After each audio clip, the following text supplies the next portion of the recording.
So, what's up, guys? This is Lord Psycho with Darkside World Order, and we have a new interview today. Long awaited, long time peer, musically, entrepreneur wise, spiritual wise, all that. This is Azrael. Say what's up to him, Azrael. Wagwan, Salam, brothers and sisters. What's up? What's Welcome up? to the dark side. So, like I said, there's a longtime peer of mine in all those fields, but and I know a good amount about him, but we're about to go to the beginning and get the origin story, the prequel, all that good stuff.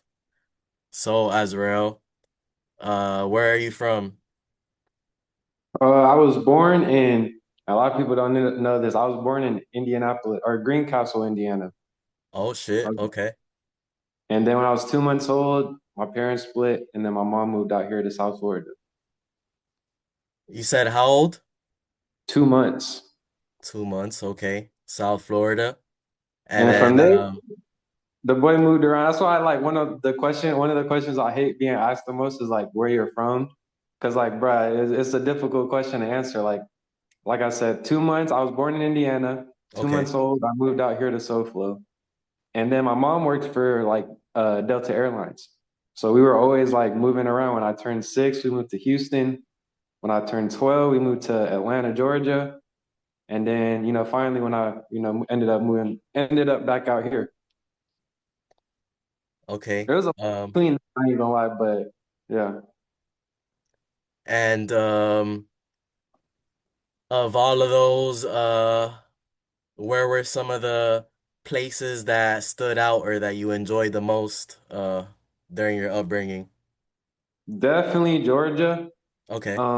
So I mean that's probably because I spent like my teenage years there, like some of the years you're most like developmental years, you know what I mean? Yeah, Um, and that's where I started making music. That's where I met some of my closest friends that I still talk to this day. nice. Um, and yeah, I would probably never move back out there, but it's one of those places where it'll always have a sweet spot in my heart. Nice. And talk to us about how you first got into music, if you remember. Yeah, definitely, bro. Like I've always been into hip hop. Um, like when I was younger, it was the more mainstream stuff like Drake and Lil Wayne, all that kind of stuff. Okay. But I remember the first time I got introduced to like emo rap. And I don't know if you know this artist called Six Dogs. Yeah. Yeah, this artist called Six Dogs, bro. And he was one of the first people where like I heard their songs and he was talking about something that I was going through in that time. Mm, And it just kind of changed my perspective of music where I was like, uh, I figured out that it had the ability to like touch people in another way and like make them feel like, okay, I'm heard, I'm known. And so ever since then, bro, I was interested in like making music, bro, and like kind of recreating that thing and like invoking emotions in people, bro. that's what's up. That's what's up. Do you remember maybe your first time in the stew or recording a song? How did that happen? Bro, first time in the stew is actually recent, bro. You know the studio we were at, Yeah, Seven Studios. That was one of the first times I ever like really recorded in an actual studio, bro. Like, cause before that, it's always been on some like home studio setup shit, bro. true. Um, I was finna be like, yo, can I curse on here? Yeah, But yeah, feel bro, it's free. always been on some like home studio shit, bro. Like Audio Technica mics, like the Focusrite Scarlett. And then like I've had homies that had like nicer equipment, but it was always some shit where it's like it was their equipment. They would come, bring it to the crib, set it up. And I don't know. That's always been like where I think the most organic music comes from because you get to For sure. create in a space where you're not like worried about anybody else or there's no judgment, there's no time limits, like you could just create, you know what I'm saying? But yeah, even to this day, bro, I prefer like home studios than like the Mm, studio after going. same, same. I have Mhm. my little home studio right here. I mean, That's what I'm saying, bro. Like The actual studio is overkill nowadays, bro. Facts, facts. Do you remember maybe your first time experiencing a home studio? Was it by yourself or did somebody put you onto that or what? Yeah, bro. So, like I said, I started making music in Georgia, and I dropped out of school when I was 16, and Okay, like shortly after, I got a job, and my first job ever was at McDonald's.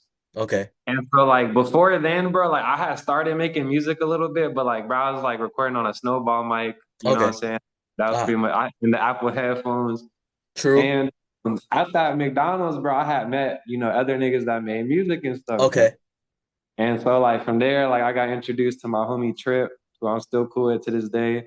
Nuke, also still cool with to this day. But okay, okay. they ended up, showing me some of like the first cool home setups where it's like they had, the LED lights and you know what I'm saying, the Cool, studio cool. in the corner.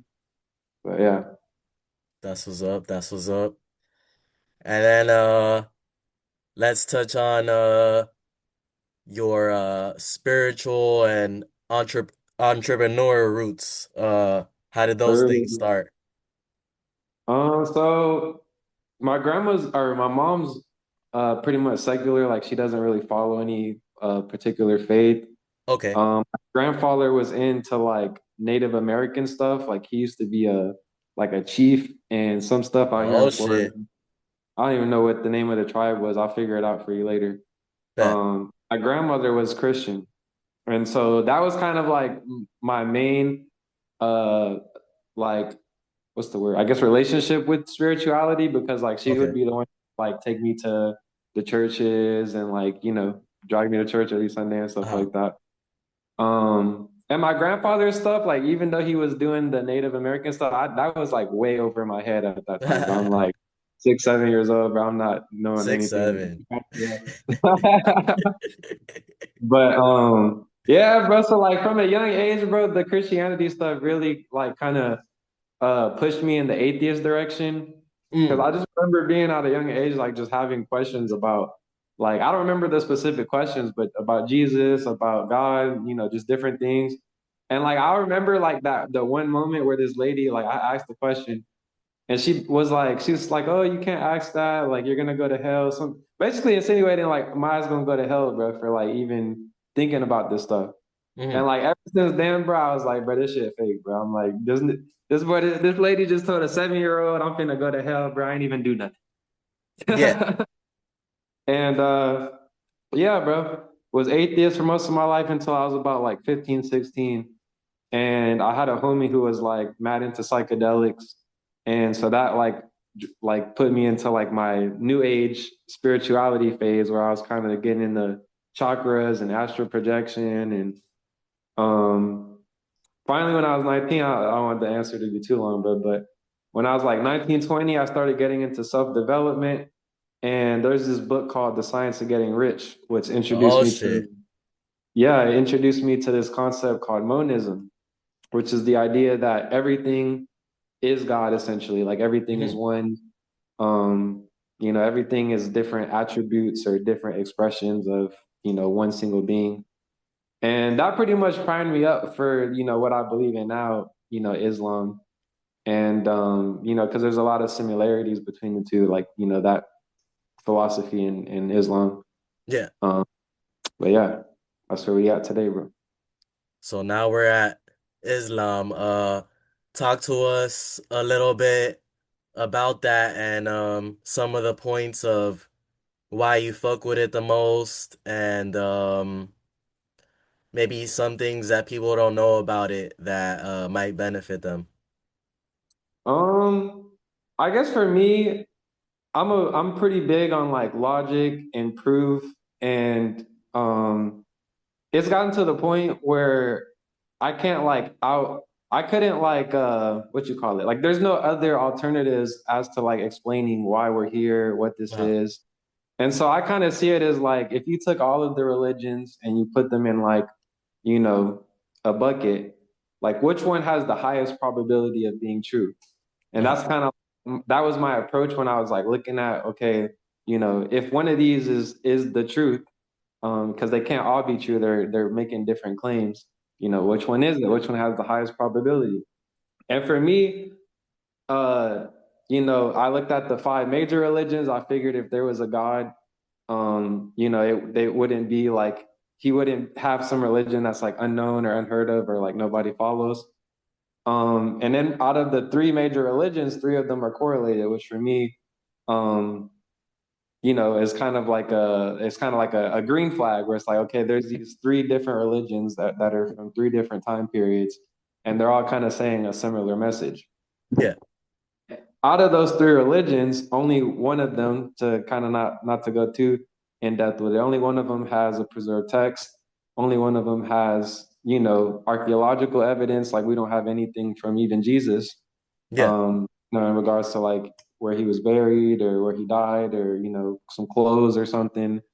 Um, and on top of that, the message of it took me a while. Like I'm still kind of grasping the message of Islam.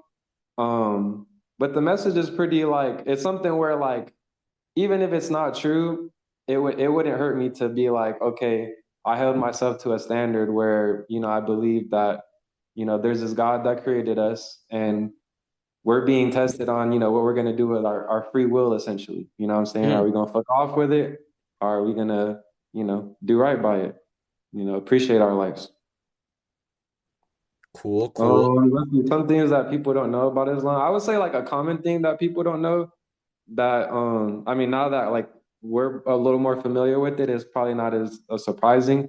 But a lot of people don't know that Muslims also believe in Jesus. And the only pretty much like distinction between Christianity and Islam is that we don't see him as a god, you know what I'm saying? We see him as Or or the Son of God, right? or the son of God, yeah. Because we don't believe God has any sons in the sense of like, like he birthed, you know, Mm. something, you know what I mean? So, not that there's anything wrong with it, but Islam doesn't believe that there could be a Messiah. No, we believe Jesus is the Messiah. Oh, okay. You know what I'm saying? Like we do believe he's like pretty much that's what I mean. Like we believe in the virgin birth, the miracles. Okay. Like the only distinction is that we don't believe that anything within the creation is like equal or a part of God. You know what I mean? True, true, true. If God created the universe and he existed before the universe, it existed before the universe, then by kind of like but logically it couldn't be what's the word? Like dependent on the universe to exist if it was existing before it. You know what I mean? Hmm. And Go ahead, bro. what are some of the daily or practices that have to be done often, such as praying 5 times a day, and also there's no eating pork, right? And also, what are some maybe other people don't know? I probably don't know myself. Um, I mean the main obligations, so there's five like core obligations as a Ah. Muslim. It's the five daily bro, bro, oh my God. If there's Muslims watching this, bro, they're gonna cook me. I know it's the five daily prayers, um, what you call it, fasting, Okay. uh, because you have to fast during Ramadan, that's an obligation. Mm, Uh the zakat, which is like giving to charity. All Muslims are supposed to give 2.5% of their wealth to charity. mm. And that's one of those other things where it's like the system is a lot different than the church, bro. Like they collect charity, but they collect that mug for themselves, bro. Like in Islam, bro, they're kind of just like, as long as you're doing good, bro, that's all they care about. You know what I'm saying? So you got what I said, you got the prayers, uh fasting, charity, the Hajj, which is the trip to Mecca to see the black box, the black cube. Okay. Um,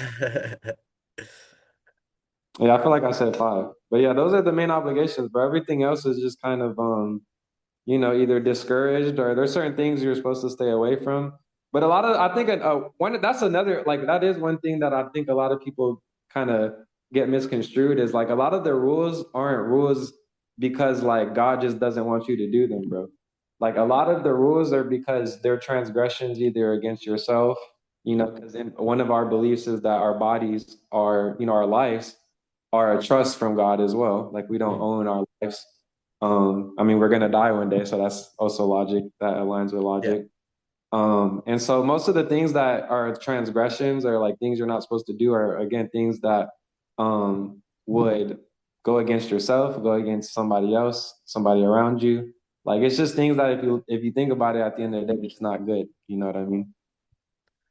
Yeah, as you know, I've been a follower of the left-hand path, which is the opposite. But these Hmm. past 2 years and in the recent videos on this channel, I've got into how the right-hand path in general, including Islam, a lot of the points are like just so that you could live a long, fulfilling life, be successful, have peace, build community, all those things.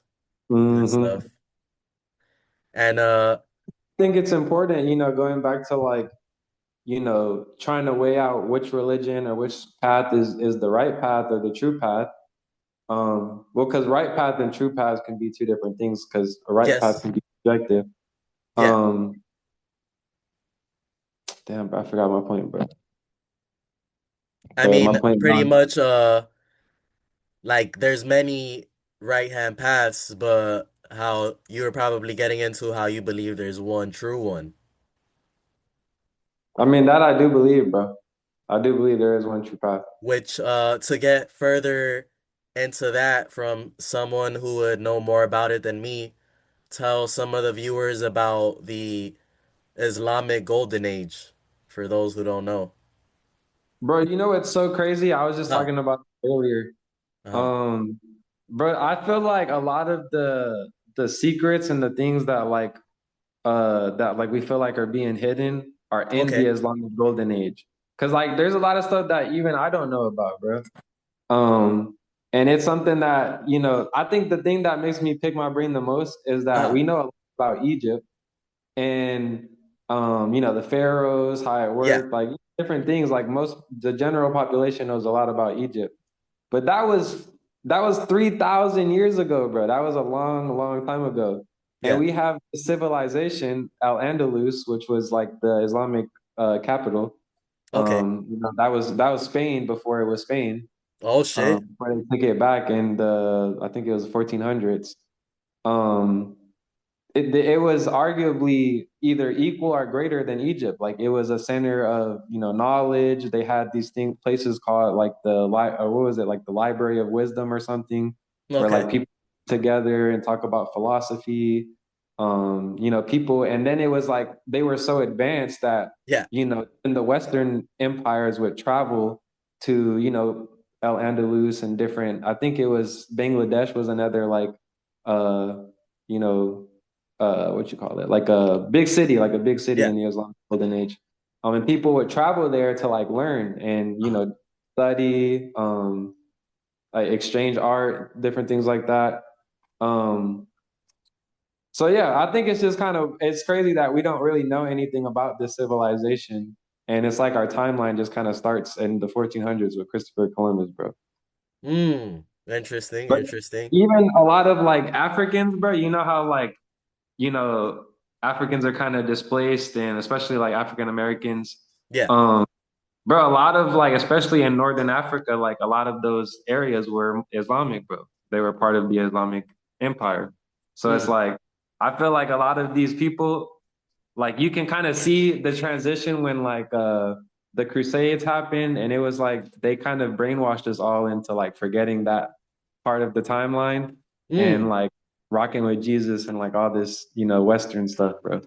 Okay, so pretty much Islam faced similar trials and tribulations as kind of the occult worlds too. But as Yeah, you yeah. said, you feel like Islam is the true, which I'm not saying that's not true, but I just find that interesting. Like But Christianity kind of the thing with the occult is, bro, I uh think that there's a lot of truth in it. And I think there's a lot of value in it in the sense that it can be used as a tool. yeah, Again, when it comes to like transgressing against ourselves, against others, and certain things, yeah, because we can do certain things, we can tap into certain energies or certain things doesn't mean that we should.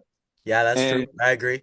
Islamic paradigm is kind of like you don't really need magic. You don't need these lower level gods, lower Yeah. level being. Uh, You can just go straight to the source, bro, straight where we came from, and just that, you know what I'm saying? As you stay connected to that, you know what I'm saying? You're gonna be good. yeah, which that's something for maybe some of our viewers to consider and take into account. And also, one thing I read up on Islam about, uh, which we could talk a little bit about before we go into the business side of things that you've been into recently. Um, in the Islamic Golden Age, how you have mentioned to me before that it was actually Muslims who created university, right? Yeah. College. The Yeah. first colleges, the first hospitals, algebra, algorithms. Yeah. And they also translated a lot of Greek texts and ancient texts, if I'm not mistaken, too, right? Yeah. And one thing I like from looking into that I feel like is maybe a lost art is, let's say, for Eastern philosophy and things like that, how they translated it. And not only did they do that, but they read on it, especially Greek specifically. They read on it Yeah. and took what they could benefit from and then dismissed what they felt like was unnecessary. Yeah. Kind of created their own system out of like what already existed. Yeah, yeah. But yeah, I feel like that's pretty interesting. Hmm. Bro, my thing with the Eastern philosophies is like I feel like they're kind of akin to the left-hand path and the occult in the sense of like it does provide a good framework and Ah, philosophy to um like it gives you good tools to go like to get through life yeah. in that aspect. But I just feel like it doesn't provide, at least for me, a sufficient explanation to like, this what all this is, you know what I mean, and where this all came from and where this is all going. Yeah, You for know what I mean? order, discipline, and structure, the Abrahamic faiths tend to be better. But as you said, they're all different, Yeah, yeah, and yeah. possibly Islam as the top one. People have to dive in and see what's up. Maybe tap in with Azrael and his page and his different things he's posting and see Not what for you real, bro. If think. anybody has any questions about Islam, Muhammad, anything, bro, I got you. If For I sure, don't for know, I'll sure. figure it out. And now let's get into your entrepreneur journey. Where did that start? I would say honestly, it's just starting, bro. Like I've always been entrepreneurial spirited, as you know, my mom will probably tell you, like as a jet.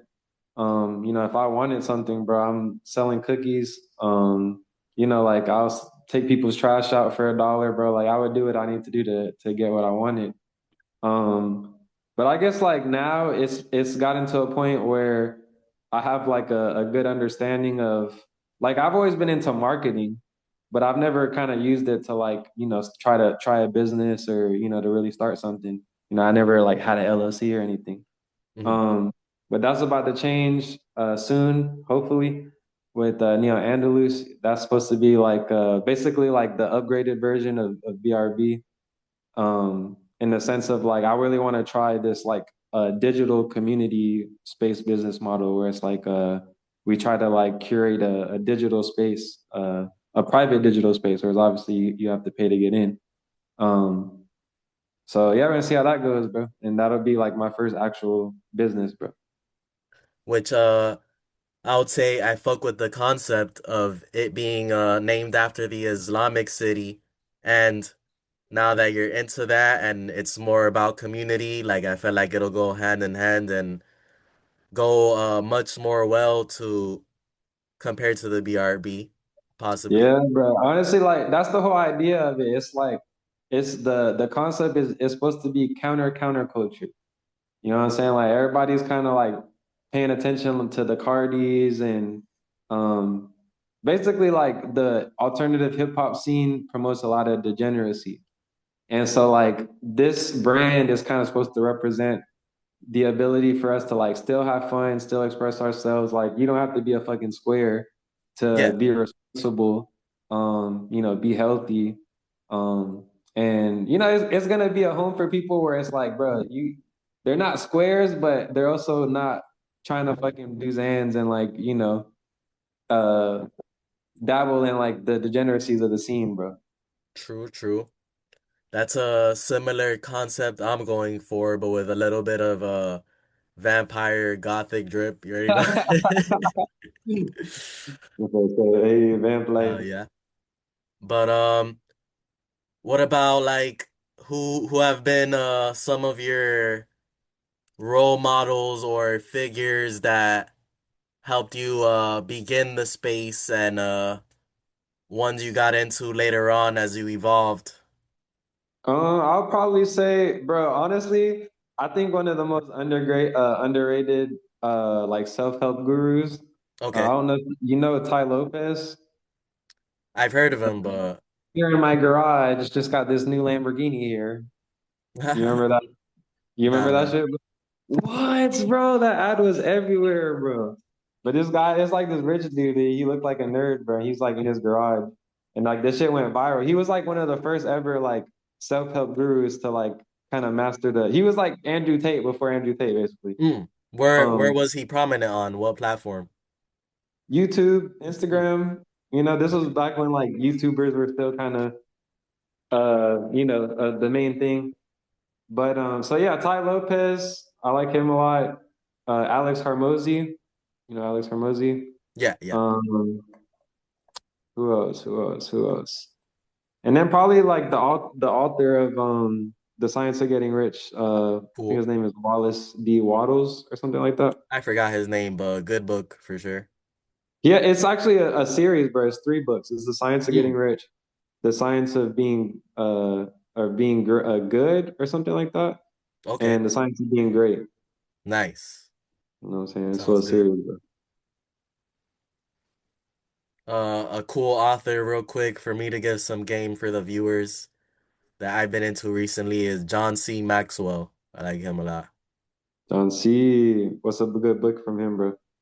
Let me see. Let me see if I can pull one out real quick. Hold on.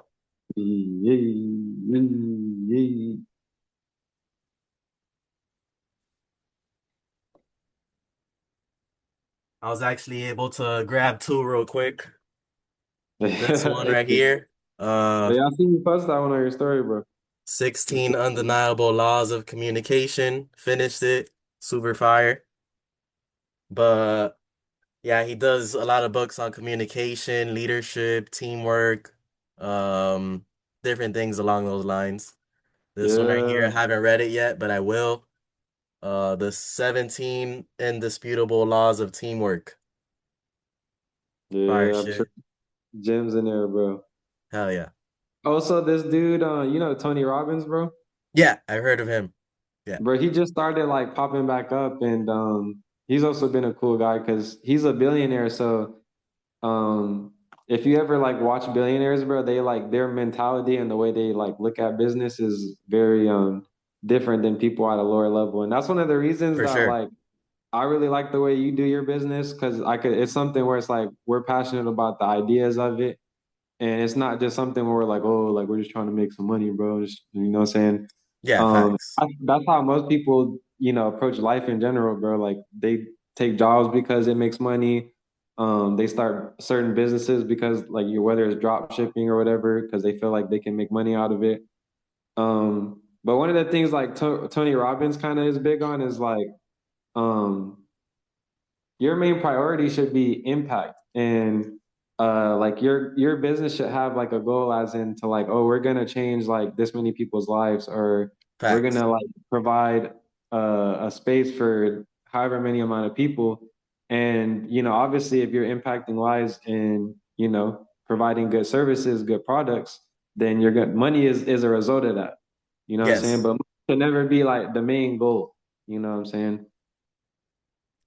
Yeah, I was just thinking to myself, some concepts that both of the people both of us mentioned some foundational concepts for business that are good to have in mind is serving people and Mm, also adding value to yourself and your brand in order for people to gain value from it and not mm, just having to do with oh, what's the next dollar I can make?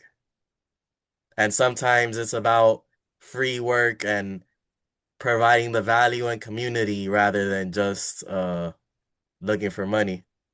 yeah, bro, that never works, bro. Hmm. And then when it does work, bro, that's how people end up rich and depressed. Yes. Right now we have 8 minutes left. Um, you wanna maybe give some game, some gnosis on your journey and some tips on serving people and community?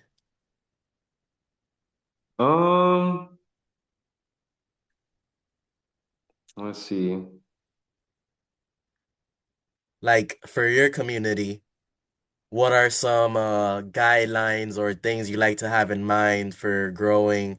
Maybe like types of people to include or look for, things like that. Um, I mean, I would say that one thing that I'm big on right now is let's see. I don't know. I'm pretty big on like just passion right now, I guess. Passion is Um, good, yeah. and I'm at a place. I think one thing I've always like ever since I discovered music, um, I kind of had that epiphany because like before I did music, I was like in a place where I was like I had dropped out of school. Ah, I was like, oh, all my friends are like, got good jobs, they're making money, they're in relationships, they're doing this, and like I'm not doing shit. mm, And when I like started doing music and I was getting like a good reaction from it, like it made me feel like, oh damn, like, what I'm saying? I could actually do something, bro. Like there's yeah, something that like I could provide value in and da da da da. And so I would say like my main thing with my community, bro, is I just want to help people like find their music that, what I'm saying, like their passion and nice. make sure they know that, it's possible, bro. It's you put enough consistency and effort into anything, bro. You know what I'm saying? That shit is inevitable. Yeah, anyone can do it. It's all about the mindset. And that's what's crazy, bro. It's like anyone can do it. That is true, but it's like it is still hard, you know what I'm saying, in the aspect of like one of the I think one quality that like determines success, like a major quality is like discipline. All right, yeah. And that's something that is like very hard for people to develop and especially when we live in this hyper stimulated or stimulated society, bro, where it's like you got your phone, video games, like you got your za, like everything is a dopamine hit every freaking 2 seconds. Um, so like trying to build discipline in that environment is difficult, but that's going to be one of the main, factors in determining like, if you're going to be able to put that effort in towards, whatever your goals are. Yeah, you gotta be able to put distractions aside, be disciplined, and having like-minded individuals around helps, which is what me and Azrael here are building communities for. So Yes, sir. y'all tap in and tune in and elevate with us. You already know. Hey, But there's a few minutes left. You wanna give any let's pump it up, shout bro. outs? About 2%. We're gonna shout out the Darkside World Order. Oh shit, thank Know you, what I'm thank you. saying? Make sure y'all caught some drip. I just caught some drip this morning, bro. I'm Yeah. excited. I mean, and then we're gonna shout out Neil Andalus for the only things in the world that matter. At Oh Neil shit. Andalus and everything. And what else? I had thought of something else. Shout Uh, out and you want to tell them about any upcoming projects for your brand or also music coming up? I got a song dropping in 2 days, Okay. and we got the Discord should be up tomorrow, but I've been procrastinating on that. But try to get the Discord up, the Neil Andalus Discord tomorrow, Oh yeah. and 50 slots for the first people. So, I'm gonna try to keep it to like, cool people in there for the founders, bro. Oh shit. And also let them know like specific ads where they can find you. At Neo Andalus, Neoandalus, brother. And you're on Instagram so far, where else? TikTok, right? Yes, sir. Instagram and TikTok. We're on YouTube too. But Instagram's the main page, bro. Instagram's all you need. You go on Instagram, they'll find everything, bro. But all right. That was a good interview for today. Thank you for joining and shedding light on things you're passionate about and giving us your knowledge, sharing your time with us. Yes, sir, bro. It's fun. I'm gonna But chop it up on Instagram, bro. The thing. hell yeah. But all right, y'all. Peace out.